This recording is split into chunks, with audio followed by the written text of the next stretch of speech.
Since 29th December 2017, Kenya Forest Service officers are alleged to have been carrying out forceful eviction of members of the Sengwer community from Embobut Forest in Elgeyo Marakwet County. As has been said, there is no point saving a tree if you kill a person or you destabilize a person in the process. Trees cannot be equal or more important to the lives of Kenyans. Human rights agencies have come out to condemn the use of force and live ammunition, which has led to loss of lives. Those who are responsible for the excessive use of force, including the unlawful killing, are held accountable.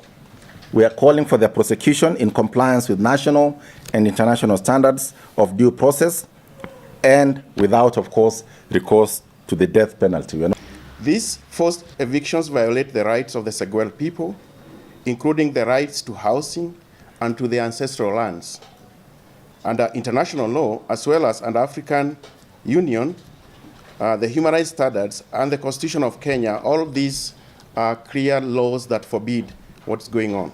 Kenya National Commission on Human Rights and Amnesty International said the Sengwer people have a right to access their ancestral land. Not interested in compensation. They are interested in access to their ancestral lands. They have been in that forest for many years, and it is proven, I think, by several reports, including an independent investigation that was done by the European Union, that actually the Sengwer community are probably least responsible for the damage and the devastation that we've seen in the forest.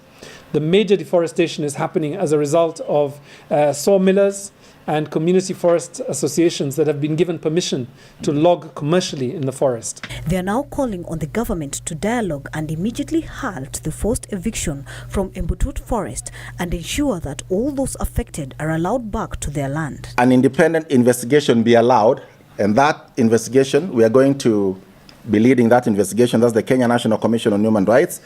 As a commission, as I said earlier, we've been on this matter since 2014, and in the period of the moratorium, we will lead a delegation to really find out what's happening in Embobut Forest.